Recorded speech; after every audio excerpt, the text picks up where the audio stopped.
The following was recorded in front of a live studio audience at the Studio 21 Podcast Café. This is the United Podcast Network.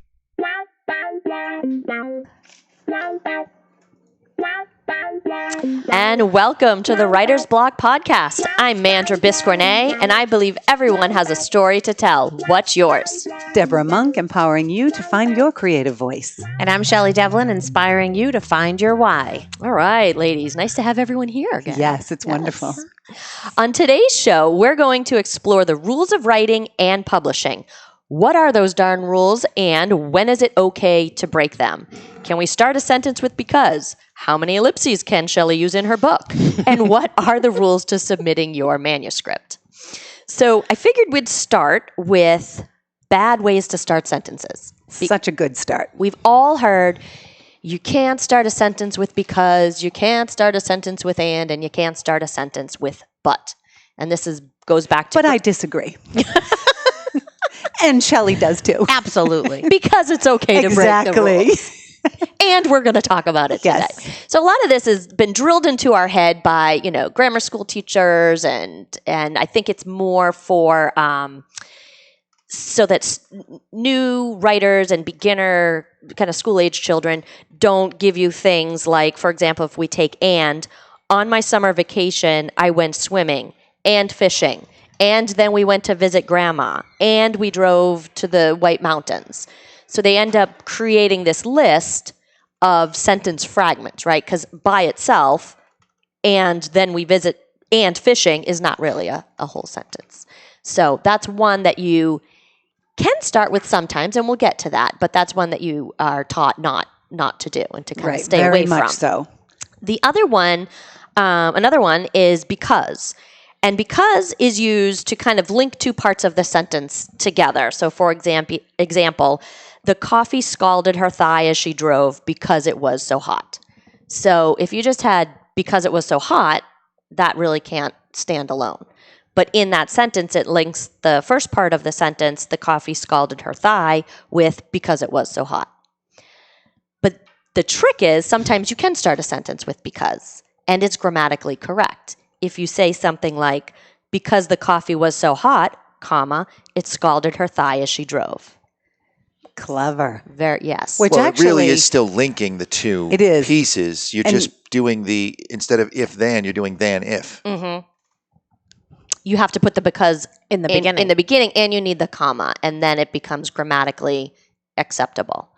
The other one is but, and that but kind of does the same thing, right? It links a few things together.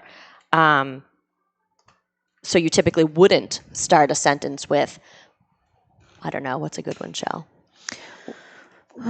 Start a sentence with but? Yeah. But. Yeah. But I didn't want to curl her hair. I had the time, but I didn't want to curl her hair. So then you could say it as a when it's a conjunction, and that's fine. But you could pull a Yoda and say, "Butthurt she was," and then. But I don't think that's the butt you were talking about. I don't think that's the butt we were talking to. No, but I did use. I have a couple examples from my writing where I did use these things, and the difference being, if you know the rules, then you can consciously make the choice to break them. If you don't know the rules, then it's just bad grammar, right? It's ignorant of why we do things one way versus why we do things the other way. And then if you choose to break them, you're doing it from a creative choice, and maybe you're using it for emphasis. Right? Versus I'm lazy or I don't know. Correct. Now, what if you don't know, and then your editor tells you, and then you decide, you know what, now that I know, I want to break it. Have you already violated the rule because you did it first when you didn't know? These questions and more answered after the short break. When everybody pauses. Brought to you by McDonald's. I think you always have a choice when an editor tells you, to take something out or to change something. You always have the choice to not do that, right? That's a suggestion, but you don't have to do it. Right. That's for sure. Like it is. And you're learning along the way. You have to be really sure, though, that you are consciously making that choice and it's going to make the writing stronger and better. And if it's not going to, then I would say stick to the rules. Right. And I would say that would be my answer to his question. If you did it without knowing, then you didn't have a good reason to do it. So I don't think it's making something stronger. I think it's just poor writing. So I would say you should go with the editor 99% of the times. I think that what we're trying to say here on the show is that the best way to break the rules and get away with it is to know what the rules are. Right. You have to know them first. Right. And then so you can make a decision. Yeah. So just a couple quick examples. Great. We love examples. All right. So here's one for butts. We all had to laugh to be Jonathan too. We do. During hospital stays, we'd talk about what renovations would be done, look through kitchen design books, and toss around paint colors. Sometimes we'd get the nurses' opinions. We weren't fooling ourselves. We knew what the renovation was, one big fat distraction. But sometimes you need a diversion when reality keeps banging you over the head. So I started that last sentence with but. Or else it would have been a giant run-on sentence if she did a comma, Deb, because you're questioning. Your face is questioning. But wouldn't it have been a giant run-on sentence if she didn't? And there's like a pause there, an impact. You don't think I should have used it there? No. I'm not good. Every time you read your writing, what actually hits me is how good you are. So that was really what was hitting me. And I'm not an auditory learner, so I actually don't have an opinion. I'd have to see it. Can I see it? Yeah. Where is She's a visual. It shouldn't take long. She's a visual. You girls ever heard of this thing called show prep? No, because you say we're better when we're spontaneous. If that didn't, you have no opinion. It didn't catch you up. No. So no. And absolutely, there is not a question in my mind that you write properly all the time. So if that felt good to you, that's what it should be. Right. Most of the time I do. But then I do choose, I chose to use sentence fragments in another one. When Dr. Bloom had told us to go ahead home, pack your stuff up from Children's, go home and spend a few days to get things in order. I remember that. And I broke that down late in the next paragraph and I wrote a few days, period, to get things in order. Period, because it emphasized those words that she had said. Neither one of those is a full sentence. Right. And one starts with two that you shouldn't do that anyway. You needed that at that point. You needed that staccato Because delivery to so that slow you could the reader send down. the message to the reader Because how the doctor was delivering it. When a doctor sends you home to get your affairs in order, that isn't, hey, Shelley, you want to go out to lunch? Yeah. Like, those are words that you never want to hear. Right. And so breaking So it I down like that is purposefully broke beautiful. it down. Yeah, you made it into a jackhammer that's just driving the point home. Right. Yes. And so again, I knew I was breaking the rules, but I wanted that I wanted to slow that reader down and really emphasize those words. And that's how I chose to do it. And very well done. But had you not known the rule, you wouldn't have known to do that there. If you were breaking your sentences up incorrectly throughout the whole book, first of all, nobody could read it, but and then the emphasis goes away, right? Because it's everywhere. Impact. Right. It's like I don't know, Shell using ellipses too much. Well, yeah, and when Jonathan said, the editor had come back, and I've told this story before too, is when the editor came back and said, in my cancer chapter, you're not describing this character enough. You are blowing by this. You're racing through the story. And I said, but I want you to race through this story of 12 people that had cancer, because I want you to feel out of breath when you've gotten to the end for the next story. And she was like, okay.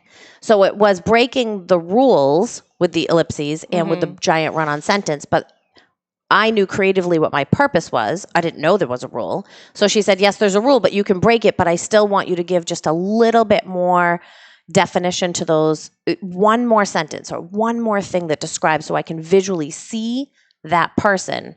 Not Before just moving on to the next one. It can still be fast. I understand now why you want the reader to be out of breath. But if you had to tell her that's what she wanted, you didn't accomplish what you were trying to do. Correct. That's why, right. And that's why she told she was me how to teaching break you the rule. how to do it that you got that impact. Yes. What's your overall feeling on punctuation? I don't speak in punctuation, You don't so speak I in don't write in punctuation. I thought I invented the ellipses. I didn't even know it had a real word. I didn't. I do When I know the told rule them- now that Yes. it's 3 dots and not 7. And Right. the thing I've discovered that I didn't know that I learned from my editor is the 3 dots have a space between them. So Oh, it's I didn't dot know space, that. dot space. Yeah, I didn't either. So there's a rule to the ellipses that you're not supposed to use so much. oh, you can't use too many. I wonder no. if my voice is going to pick up on that when I voice record things. Doubtful. Interesting. Dot space, dot space, It dot should. space. So I have a little story about the ellipses. I have multiple profiles on Facebook, and Multiple personalities. I use some profiles to say things to people that I can't say as me because I can't afford to be attached to it. And in reading what I write, I use a lot of ellipses when I'm typing on Facebook, and so do my fake profiles. And it's so telling that it's still me right. It's responding giving you away. and giving this guy crap for giving me, the real person, crap. So I have to just learn how to write in a different way. Right. It's a different voice, different Yeah. tone. When we first started reading Shelley's pages, there Yeah. were ellipses in every All the time. sentence. Every sentence. Yes, every page. Every page. Yeah. Every paragraph. And all I could think of is that Seinfeld episode.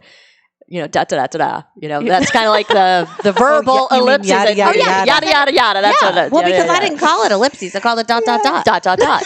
And we had to say, well, there's a word for that. It's ellipses. yes. Use- I think, I yeah. was like, you're kidding. I know. I didn't know either. Someone I thought told I me. invented it. But most editors will say, don't use too many of them.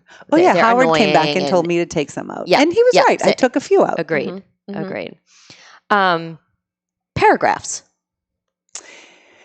There's a rule about paragraphs. Well, as we were prepping for the show, Jonathan had an opinion. Well, he knows the rule. What's the rule about He paragraphs? gave you a You definition, need Deb. 3 sentences or more that all back up the main point of the first It's sentence. all related. Yeah. And that's your paragraph. You And can't I have say a one-paragraph that's- sentence no, you or can't- one-sentence paragraph. Yes, you can. And I say what a paragraph is when it's indented. So you could indent a lot of things. Well, when you indent Yeah.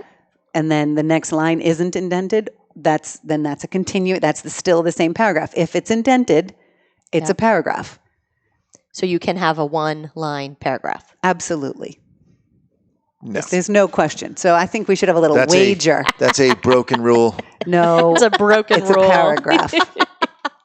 You just randomly decide you're going to indent a line and that's a paragraph. No, it's if it changes the, if I'm talking about a house, the house was blue and the shutters were green, and I keep going on about the house, that's the paragraph. But if I want to say the house was blue, period, next paragraph, the blood coming down the driveway was red, period, the next sentence. Nobody would Jonathan- do that. Absolutely. Nobody would do that ever. You don't even do that. I do too. You do it, but it's not a lot. Again, I think it's used. Oh, you wouldn't do that a lot. No, because that would be If you indented aggravating to everything, read you that. wouldn't even notice, right? Yeah. But you Do have we used have the it for legal kind of like definition looked The up? legal definition. shock value. Okay, Legal hold on. definition. Wait, give me a wink. Should I bet? Yes, of course I should bet. Damn straight I should I'm bet. so sorry because it does say a distinct section of a piece of writing, usually dealing with a single theme and indicated by a new line, indentation, or numbering. Did everybody remember the foot rub that we just bet? That's on. I said that off. I pulled my mic aside and said, I'm getting a foot rub, and Jonathan nodded yes. So I yes, I won. would. I'm going to check the tape on that one. Yes, you wrote one. All right. What about publishing rules? Deb, you went through sort of the right way to get Yes. something published. Which was exhausting. I almost quit when you told me what you did. I know. How many envelopes you stuffed and Right. mailed, and God, no. Right. So the first book, Just think about how dangerous it was licking all those envelopes. I know. Thank God you're that's not how we George. lost the future Mrs. Costanza. That's right. In the 90s. Another Seinfeld reference there. So for my first novel, I had decided, because you can submit, when you're trying to get published the traditional way, you can either submit to agents or you can submit to the publishing houses at the same time. And I had decided I wanted an agent because even if you get accepted at the publishing house, often writers will then go hire an agent, and that's their job. So they're going to take their percentage. So I only submitted to agents the first book, but I believe I did 118 of them. God. And I went and got Jeff Herman's book. I found specific agents that dealt with the type of genre that I was writing, And then I customized every single packet that I sent to them. If they wanted a 2-page synopsis with 10 pages of the book, they got it. If they wanted a 3-page synopsis with 5 pages, they got it. If they wanted a 1-page synopsis with no pages, they got it. And so it took me months. It literally took me months to put that all together. And then when the rejections started coming in, those came in fast and furious. There was one day I remember I went to the mailbox and I got 11. 11 rejections at once. Yeah, which fortunately I take rejection really well, so it didn't bother me. What'd you go buy that day? Nothing. Nothing? What'd you craft? You crafted something. Oh, well, that I was doing anyway. So then the problem with that is a synopsis is a very, very different style of writing than what's in the book, because you have to condense 250 pages into 2 pages or 3 pages. And so synopsis writing is not what I'm good at. And I didn't want to spend a lot of time getting good at it. So on my second book, I decided I wasn't going to do that. But I was willing to pay the price. So for my second book, I put 10 pages of the beginning of the story, and I did a cover letter with a single sentence. I hope you enjoy Searching for Julia Stone. And then I gave them the 10 pages. I thought, if I can get them to read the first page of my book, they're either going to like it or they're not. But even if they love my synopsis, then they go to my book. That doesn't mean they're going to like that. So I was willing to take the chance of making a bad first impression, of looking like I didn't know what I was doing. But I felt like, who isn't, if they've opened the envelope, they see one sentence, who isn't going to flip to the next page? And I thought, if I can't suck them into the story, then they shouldn't be my agent anyway. The interesting thing is the first book that I had done, which never got published, I think it was 118, didn't get not a single interest. The second one, when I did it wrong, I had 3 agents that I got to choose from. Wow. Really? Yeah. All right. But had I done it, I think I didn't have the confidence on that first book. Once I had written and finished and done the whole process correctly. Right. Well, and that was the learning, right? You had to go through, learn the rules, learn how it's done. Yes. To be able to even get to a position where you can say, I'm going to choose to do it differently, and I think this is going to work. And if I had done it that way the first time, it would have been because I was lazy, because I didn't want to do it the right way. The second time, I knew I wasn't lazy. I knew I was willing to do it. Lazy and ignorant, like lack of knowledge, yeah. So I knew the second time I wasn't doing it because I definitely didn't want to do that work, but I didn't do it because of that. I did it because I really thought my writing is strong enough that I can suck them in with my novel writing, not with my synopsis And I got to writing. say, the second time that she put that book through, we played tennis so many more times than the first time through. It was very stressful the first time. Yes, I can imagine. There wasn't time for tennis. There was no interest in tennis. Second time, more tennis. More tennis. It's always about more tennis. Highly recommended. Always. So I think that's the point of the show. You do need to know the rules. You need to understand why they're there and why they're in place in order to be able to consciously decide when to break them. Right. And you don't break them because you're lazy or because you don't want to do the research or because for whatever. You break them because you see this value. Right. And so the value exceeds the consequence of doing it incorrectly. Right. Except punctuation. I think punctuation is that's key. Yeah. That's key. Spelling. Right. You have to spell it right. You have to spell it You right. definitely have to spell it right. Oh, thank you all for listening, and be sure to check out the Writer's Block NH Facebook page and the Writer's Block podcast on your favorite podcast catcher. If you'd like to hear this episode again or share it with a friend, you can head on over to the UnitedPodcastNetwork.tv. That's UnitedPodcastNetwork.tv. Thank you again for listening, and we hope to inspire and empower you to tell your own story.